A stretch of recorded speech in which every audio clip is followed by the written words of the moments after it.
और बड़े ध्यान से सुनेंगे। जिस स्थान पर हम आज विराजमान हैं, शरण करने के लिए जाते थे, गैया चराने के लिए, तो प्रातःकाल गैयाओं को जंगल में छोड़ देते और दूरी के बेला में अपने घर वापस सब गैयाओं को ले जाते थे गौशाला में। तो इस स्थान पर भगवान कदम के ऊपर खड़े होकर गैयाओं को आवाज लगाते थे। किसका है? मैं आपसे पूछ रहा हूँ।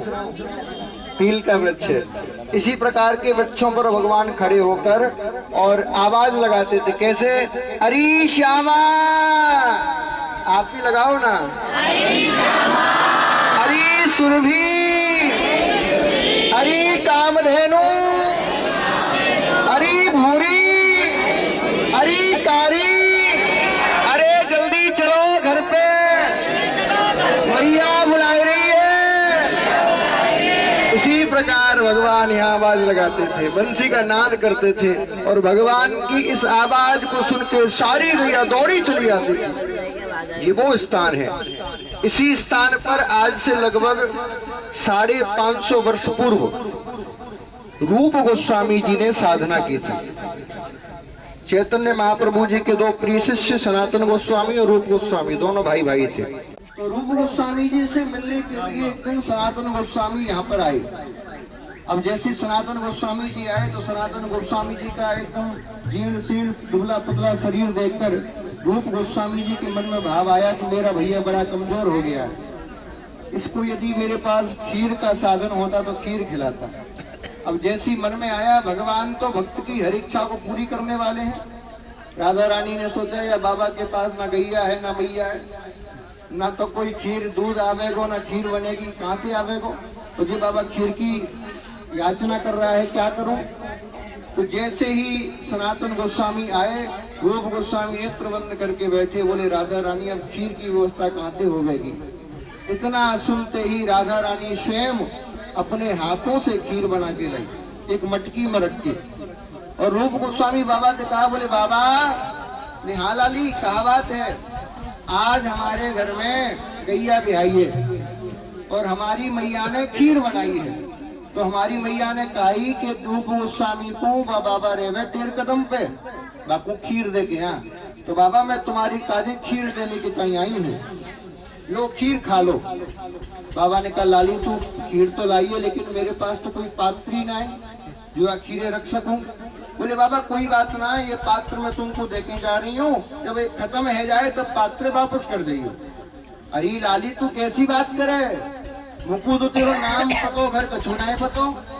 तब कहा, बोले ला बाबा तुमको ना जाने, मेरो नाम राधा है, मैं बरसवान की लाडली हूँ, बरसवान की तुम्हारी हूँ। बरसाने में आके काऊ से पूछ ली वो तू मेरे को बता देगो। बोले ठीक है लाली। इतना कह के राधा रानी तो चली गई। सनातन गोस्वामी आए, जैसी खीर खाई उस खीर का स्वाद पाते ही तुरंत आंखों से झरझर सुधारा बहने लगा। रूप गोस्वामी ने कहा भैया क्या खीर मीठी ना है, खीर में कोई गड़बड़ी है।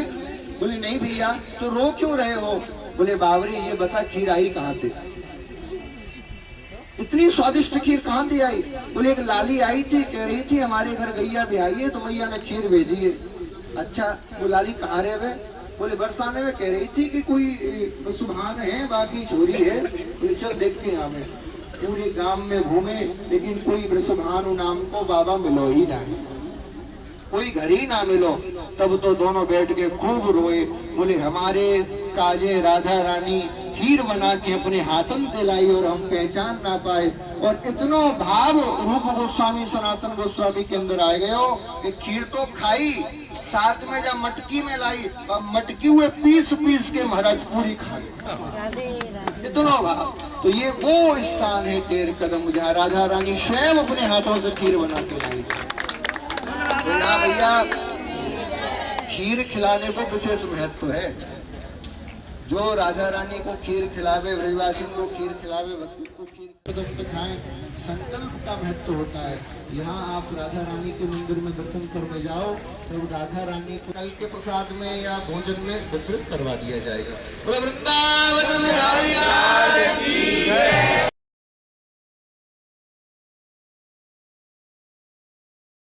समस्त गोपिन की जय जय श्री राम, जय जय श्री राम, जय जय श्री राम। जिस स्थान पर अभी हम और आप सब विराजमान हैं,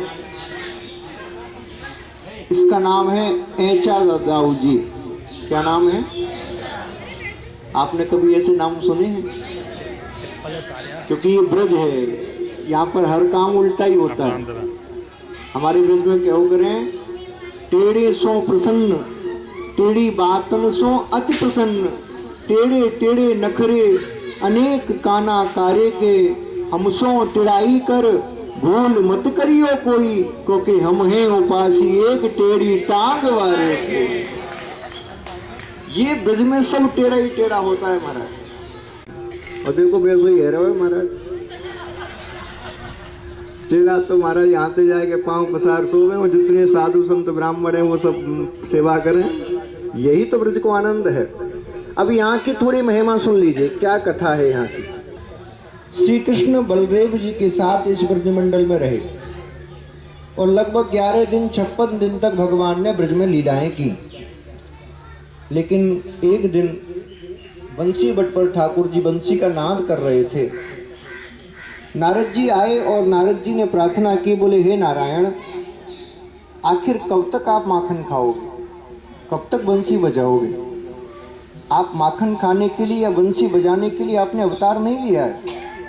इस धराधाम के कष्टों की निवृत्ति के लिए, इस धराधाम के पापों की निवृत्ति के लिए आपने अवतार लिया है। प्रभु, कंस के अत्याचारों से संपूर्ण धरती पीड़ित है, आप रक्षा करो। तब नारद जी की प्रार्थना पर भगवान ब्रज को छोड़ के और मथुरा कंस का उद्धार करने के लिए पधारे। और जिस दिन से ब्रज को छोड़कर गए, फिर कभी लौट के ब्रज में नहीं आए। क्यों नहीं आए? आपने कथाओं में सुना होगा कि भगवान ब्रज से इतना प्रेम करते हैं, तो भैया कोई इतना प्रेम करे तो बार बार जाता है ना। जैसे आप बिहारी जी से प्रेम करते हो तो बार बार आते हो ना कोई बहाना बना के। भगवान क्यों नहीं आए? भगवान लगभग 125 वर्ष तक इस धरती पर रहे, लेकिन एक भी बार लौट के नहीं आए। क्यों नहीं आए? क्योंकि भगवान जानते थे कि यदि मैं एक बार ब्रज आ गया तो ब्रजवासी इतना प्रेम करते हैं, इतना प्रेम करते हैं कि फिर मुझे जाने ही नहीं देंगे। इसलिए भगवान लौट के नहीं आए। जहाँ भी समय मिलता तो ब्रजवासियों की बड़ाई करते हैं। बार बार जब ब्रजवासियों की बड़ाई की तो कुछ द्वारकावासी, कुछ पत्नियां थोड़ा सा ब्रजवासियों से ईर्ष्या करने लगे। बोले आखिर उस गांव में रखा क्या है? वो गंवारों का गांव, या खाने की ढंग की वस्तु नहीं, रहने के लिए ढंग के मकान नहीं, और तुम उन्हीं की बड़ाई करते रहते हो। या 56 लोग तुम्हें खाने मिलते हैं, सोने के सिंहासन पर बैठते हो, सोने की महलों में रहते हो, तुम ब्रजवासियों की बड़ाई करते रहते हो। आखिर ऐसा क्या है तुम्हें जो हमें नहीं? भगवान ने कहा कि ऐसे नहीं मानेंगे, इनको ब्रज की महिमा भी पता नहीं है। भगवान ने एक लीला रची, और क्या लीला रची? भगवान बीमार हो गए। अद्भुत घटना। अब द्वारकाधीश बीमार हुए हों, बड़े बड़े वैद्य आए, हकीम आए, इलाज कर करके थक गए, लेकिन किसी को यही नहीं पता चल रहा कि बीमारी क्या है। थक गए, सारे द्वारका में हाहाकार मच गई, द्वारकाधीश बीमार हैं, अब क्या करें? नारद जी का आगमन हुआ। नारद जी ने कहा, बोले प्रभु ये क्यों नाटक कर रहे हो? ये क्या है, क्या लीला है, क्या चाहते हो? हमें वैसे ही बता दो, हम आपकी मन की इच्छा पूरी करवा देंगे। नारद जी मन है भगवान के। भगवान जो चाहते हैं वो नारद जी उसकी भूमिका तैयार करते हैं। बीमार का इलाज हम ही तो करते हैं।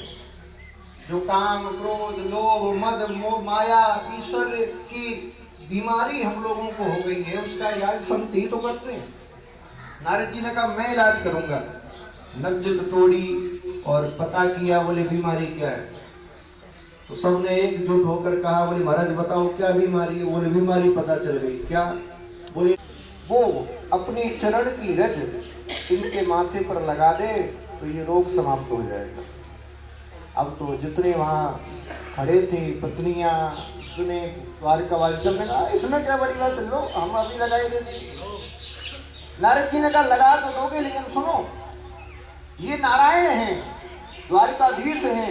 यदि आपकी चरण रज इनके माथे पर जाएगी तो आप सबको नरकों में जाना पड़ेगा। अब आओ कौन आएगा लगाने? जितने लंबी लंबी बात कर रहे थे हम लगाएंगे, सब पीछे हो गए। सारी पत्नियों से कहा, हाँ जी तुम्हारी तो पत्नी है, लगाओ, नरकों में जाओ तो चली जाना, पति तो स्वस्थ हो जाएगा ना। महाराज हम ना लगा सके, हम तो हमारी पति कैसे लगा?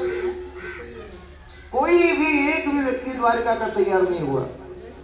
भगवान ने कहा देख लिया प्रेम, अब मैं बताता हूँ नारद जी तुम्हें दवाई कहाँ मिलेगी, तुम ब्रज जाओ और ब्रज जाके मेरे ब्रजवासियों से कहना कि द्वारिकाधीश बीमार है।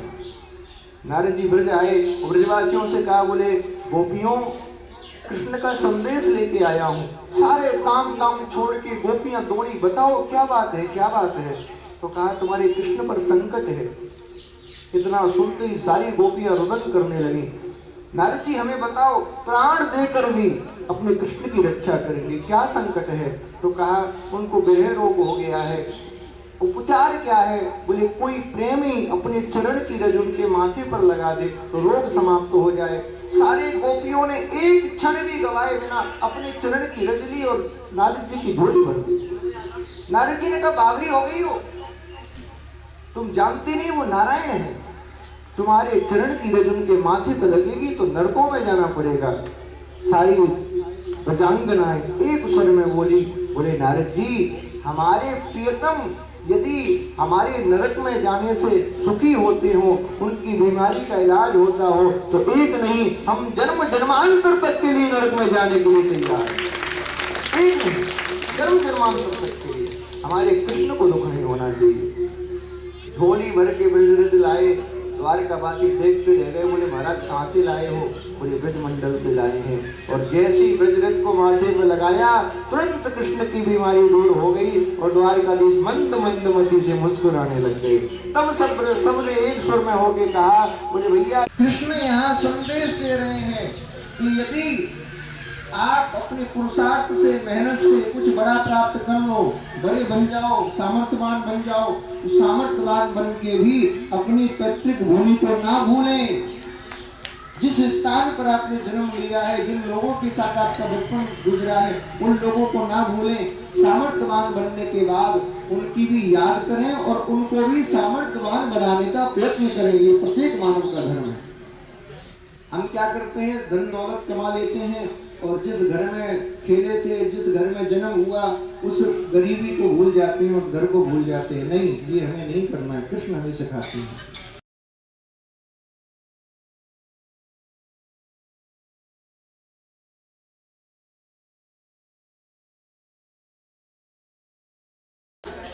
यमुना जी से कहा, बोले यमुना जी आप भी पधारिए रात में, क्योंकि आपके बिना तो रास अधूरा है।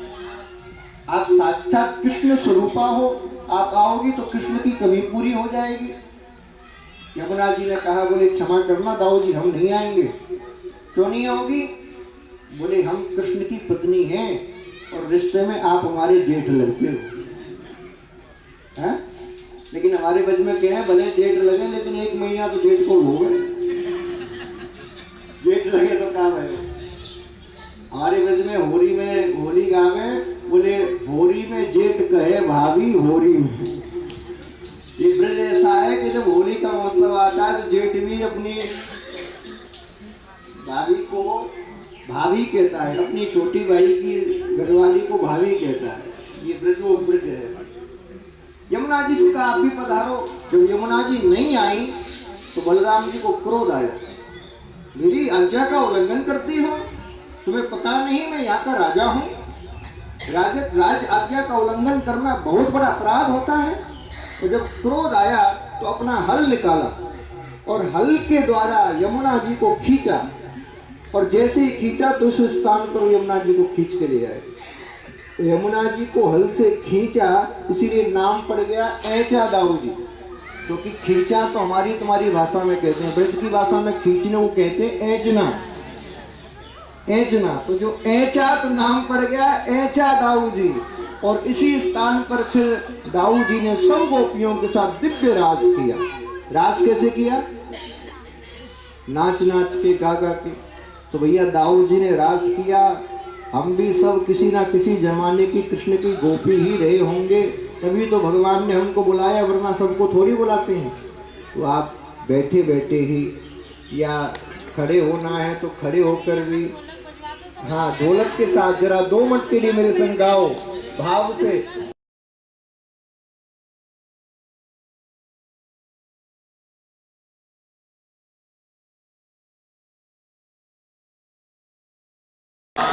यहाँ पर जिस स्थान पर आप बैठे हुए हो इसका नाम है चीर घाट।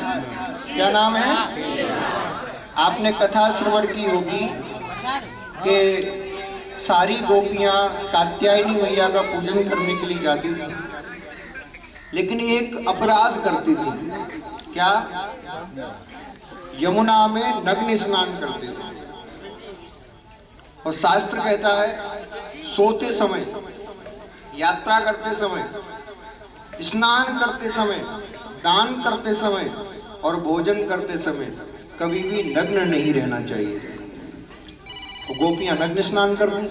भगवान ने कहा बोले अपराध भी करोगे और धर्म भी करोगे, ये दोनों एक साथ नहीं चलेंगे। हम ज्यादातर जीवन में यही करते हैं कि थोड़ा सा धर्म कर लेते हैं, फिर 4 गलती कर देते हैं, तो पूरा बैलेंस 0 हो जाता है। भगवान ने उस अपराध से गोपियों को बचाने के लिए यहाँ गोपियों की चीर चुराई। चीर यानी वस्त्र। कदम्बों पर चीर लेकर भगवान विराजमान हो गए। सारी गोपी देखने लगी कि हमारे वस्त्र कहाँ गए। तब एक गोपी ने कहा बोले देखो कदम्बों पर वस्त्र लटक रहे। दूसरी बोली तुम्हें वस्त्र दिख रहे हैं? अरे देखो ध्यान से, श्याम सुंदर के चरण भी दिख रहे हैं। तब चारों, हम तो आपकी जन्म जन्म की दासी हैं, आप हमारे वस्त्र वापस कर दो। जो क्षत्रिय वर्ण की हैं, क्षत्रिय यानी रक्षा करने वाला, थोड़ा सा क्रोध में आके, क्योंकि क्षत्रिय यदि क्रोध में नहीं रहेगा तो देश को महाराज ऐसे ही लूट खाएंगे सब। क्रोध में आके कहा बोले काला तू कुछ शर्म ना आवे, हमारे इतने वस्त्र चुरा ले, घर जाकर तेरी मैया से शिकायत करेंगे, तो मैं मार पड़वाऊंगी। भगवान ने कहा अच्छा अभी निकलो, जाओ निकलो भी तो जाओ मैया से कहो। अब नग्न अवस्था में कैसे निकले?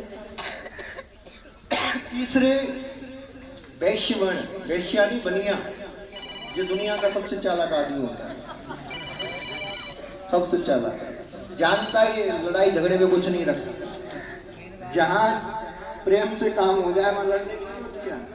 बनिया हमेशा चालाक होता है। आपने कभी गौर किया हो, माखन खिलाएंगे, तुमको मिसरी खिलाएंगे, तुमको सुंदर सुंदर अपने हाथों से दही निकाल के खिलाएंगे, हमारे वस्त्र लौटाएंगे।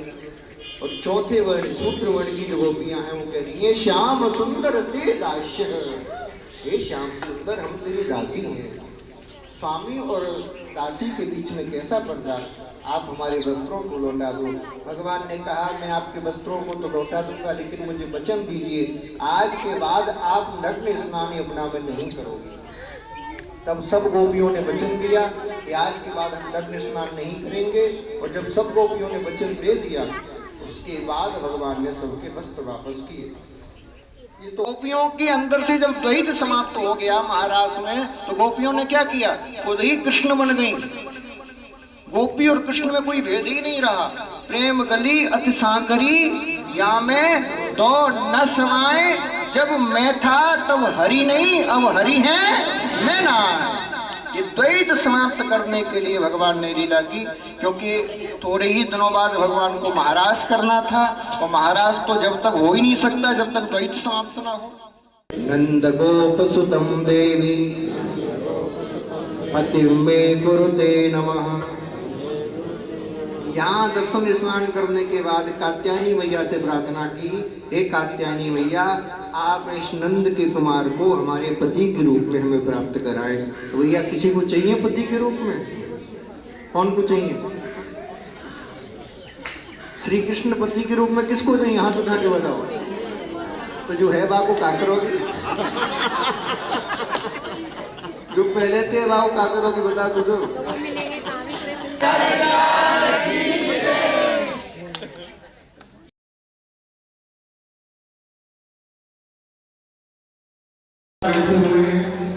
इसका नाम है कोकिल, इसका नाम है, और जिनकी गोदी में हम रहते हैं महारानी जी हैं कोकिल बिहारी। क्या है? कोकिल भट्ट बिहारी जी। यहाँ क्या हुआ था थोड़ा सा जान लीजिए। ये है कोकिल भट्ट। जब सब दर्शन करने आए तो शनिदेव के मंदिर मन में आया कि मैं भी भगवान के दर्शन करने के लिए जाऊं। लेकिन जैसे ही शनिदेव दर्शन करने के लिए ब्रज में आए, नंद बाबा को खबर पड़ी कि शनिदेव दर्शन करने के लिए लाला जी आ रहे हैं। नंद बाबा को काम पर रोक दिया, बोले आप यहाँ से आगे नहीं आओगे, मेरे लाला के दर्शन करने नहीं आओगे। आप लाला के दर्शन करने आए तो क्या पता अहित हो जाए। इसी स्थान को जब रोक दिया तो शनिदेव बड़े दुखी हुए। तो भगवान ने स्वप्न में शनिदेव को कहा कि शनिदेव दुखी मत होइए, जिस स्थान पर आप विराजमान हो इसी स्थान पर बैठ के तप करिए। आपके तप से मैं प्रेरित होकर आपको वही दर्शन देने के लिए आऊंगा। तब यहाँ इसी स्थान पर शनिदेव तप करने के लिए बैठे और भगवान कोयल का रूप बनाकर, किसका रूप बनाकर? कोयल का रूप बनाकर शनिदेव को दर्शन देने के लिए यहाँ आए। जब कोयल का रूप बना के आए तो उसी दिन से भगवान का नाम हो गया कोकिल बिहारी। और शनिदेव से कहा, बोले आज के बाद आप यहाँ विराजमान रहिए और मेरे ब्रज में जो भी दर्शन करने आए उन सबकी सब कामनाओं को पूरा करिए। एक बात और मैं कहूँ, सुनते लोग डर जाते, मैं सत्य कह रहा हूँ, शनिदेव जैसा कोई दूसरा देवता है ही नहीं। ये क्योंकि आज के जमाने में तो जो रिश्वत ना ले उसको लोग खराबी कहते हैं। अन्य जितने भी देवी देवता है उनका भोग राग कर दो, ये कर दो, वो कर दो, तो मान जाते हैं। शनिदेव कहते हैं तुम चाहे 1000 प्रकार की सेवा करो, यदि तुमने गलत काम किया है, गलत कर्म किए हैं तो उनके दंड में जरूर तुम्हें दूंगा। शनिदेव बुरे देवता नहीं है, क्रोधित नहीं होते, वो न्याय के देवता है। मैंने कितने लोगों को देखा है जब शनि की साढ़े साथी होती है, वो जो सत्कर्म करने वाला होता है, अपने कर्म पर निष्ठा पूर्वक काम करने वाला होता है, वो शनि के साथी में रंग से राजा बन जाता है। लेकिन जो गलत काम करता है, झूठ छल कपट द्वारा काम करता है, वो शनि के साथी में राजा से रंग बन देते हैं। तो ये शनिदेव न्याय के देवता है, इनको डरने की जरूरत नहीं है। ये तो आपको सत्य पर चलने के लिए प्रेरित करते हैं। और भैया सबके चेला है, शंकर जी के चेला कैसे कोई हो सकते हैं? बस न्याय के देवता हैं, इसलिए लोगों ने भयभीत कर रखा है। आज के बाद इस ब्रज यात्रा से ये प्रण लेके जाइए कि आज के बाद आप शनिदेव से नहीं डरेंगे। यदि किसी से डरना है तो अपने बुरे कर्मों से डरेंगे। यदि आप अपने हम ज्यादातर यही करते हैं, भगवान से डरते हैं। भगवान डरने के लिए नहीं है। यदि भगवान से डरेंगे तो फिर किसके पास जाएंगे? भगवान डरने के लिए नहीं होते, भगवान तो प्रेम करने के लिए है, समर्पित होने के लिए है। डरना तो अपने मन से है, पता नहीं कब बिगड़ जाए और कब हमें दूषित मार्ग पर ले जाए। इसीलिए शनिदेव से नहीं डरना है, भगवान से नहीं डरना है। किससे डरना है? अपने बुरे कर्मों से, अपने मन से। आप कोकिल बिहारी से यही प्रार्थना करिए, बोले प्रभु हमारा मन आपके चरणों में लगा रहे, हम कभी गलत रास्ते पर ना जाएं। यही शनिदेव हमें ये आशीर्वाद दीजिए कि हमेशा सत्यनिष्ठ रहे और अपने धर्म के पथ पर चलते रहे। वृंदावन बिहारी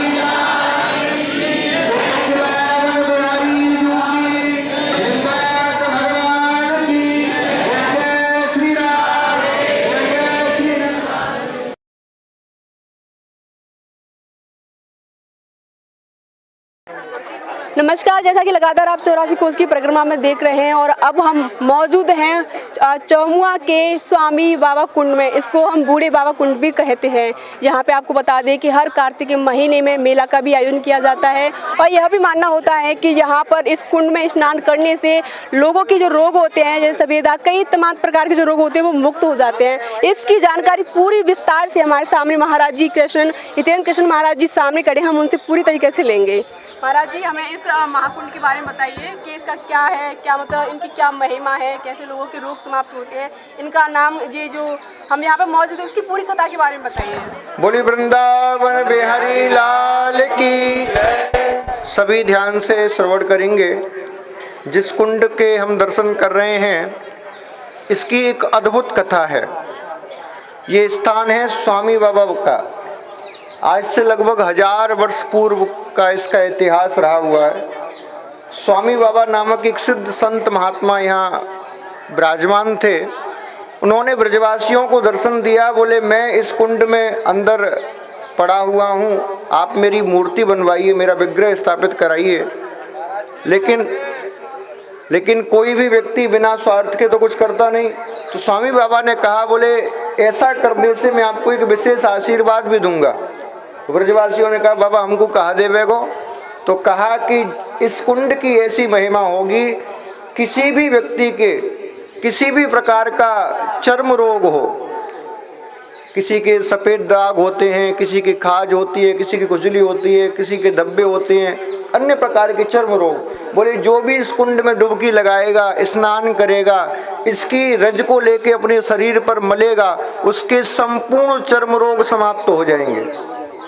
तो यहाँ पर बहुत दूर दूर से लोग आते हैं, इस कुंड में स्नान करते हैं, इसकी मिट्टी को अपने माथे से लगाते हैं। जहाँ जहाँ पर किसी भी प्रकार का चर्म रोग है वहाँ वो मालिश करते हैं, तो कई लोगों की वो शारीरिक बीमारियाँ दूर हो जाती हैं। आप सब क्योंकि स्नान तो नहीं कर सकते, डुबकी तो नहीं लगा सकते, थोड़ा थोड़ा जल लेके अपने ऊपर छींटा मारेंगे, और यदि आपको मिट्टी मिल जाए तो थोड़ी सी मिट्टी लेकर जहां आपको लगे कि हमारे कोई चर्म रोग है वहां पर आप लगाएं, और यदि आप चाहें तो थोड़ी सी मिट्टी आप अपने पर्स में भी रख सकते हैं। तो जैसे रोज़ क्रीम लगाते हैं वैसे ही यहाँ की ब्रज रज आप लगाएं, और ठाकुर जी के जय जयकार के साथ एक बार भाव से वृंदावन बिहारी लाल की, समस्त ब्रजवासिन की, स्वामी बाबा महाराज की जय जय श्री राधे श्याम। आपका बहुत बहुत धन्यवाद।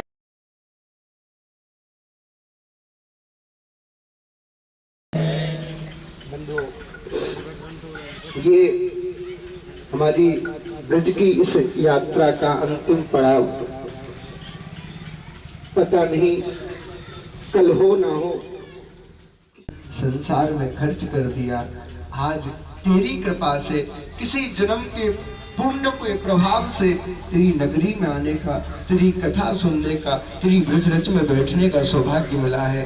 हे नाथ, यदि तू हमसे प्रसन्न है तो ऐसी कृपा कर, बार उदार करा दे। और एक बार हम तो सब कहते हैं गोविंद मेरा है, गोपाल मेरा है, लेकिन हमारे कहने से कोई नहीं मानेगा। एक बार बड़ी महफिल में तू कह दे कि तुम सब मेरे हो, तो हमारा कल्याण हो जाएगा। हमारा नाता ये कोई सामान्य नहीं है, ये इंद्रसेन पर्वत है।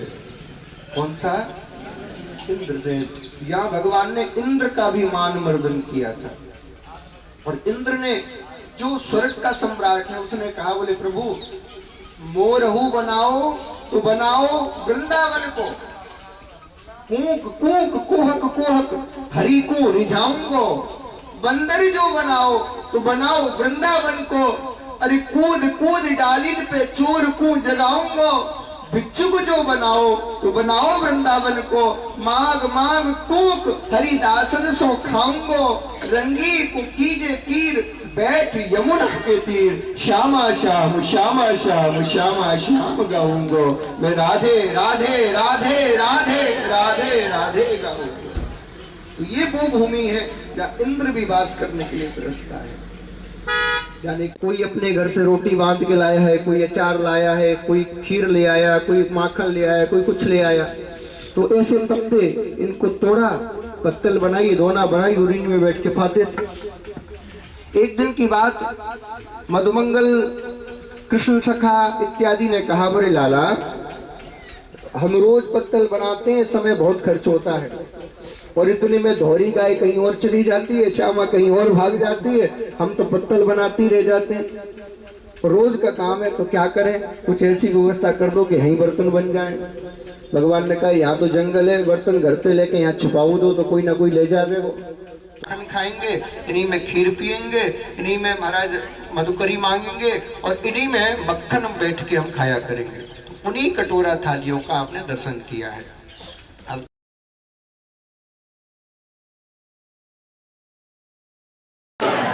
जो मुख्य केदारनाथ और बद्रीनाथ है वो तो आपने दर्शन किए होंगे उत्तराखंड में। अब बात आती है कि जब पहले से ही एक जगह स्थापित है तो दूसरा स्थापित करने की आवश्यकता क्या पड़ी? बहुत ध्यान से आप सुनिएगा। 100 में से 10% लोग ऐसे ही थे जो चार धाम की यात्रा करने जाते थे, और उसमें से भी बहुत कम लोग वापस आ पाते थे, जिसके भय से लोग यात्रा ही नहीं करते थे चार धाम की। जब भगवान ने देखा कि उत्तराखंड के चार धामों में हर व्यक्ति यात्रा नहीं कर पा रहा है, तब भगवान ने कहा जब मेरा ये ब्रज घर बन गया तो मैं क्यों ना अपने घर में ही समस्त धामों को बुला लूं। तो भगवान ने संकल्प किया कि जितने भी धाम हैं, जितने भी तीर्थ हैं, सब अपने अपने स्थान से एक एक अंश मेरी ब्रज भूमि में भेज दीजिए और यहाँ आकर स्थापित हो जाइए। सबने कहा प्रभु इससे क्या होगा? बोले जो सामान्य जनमानस है, जो चलकर आपके पास तक नहीं आ पाता, वो मेरी ही ब्रज भूमि में आपका दर्शन कर लेगा। और मैं ये आशीर्वाद देता हूँ कि जो भी 84 कोस की परिक्रमा लगाएगा, इन आदि बद्री आदि केदार में दर्शन करेगा, उसको साक्षात बद्री और केदारनाथ के दर्शन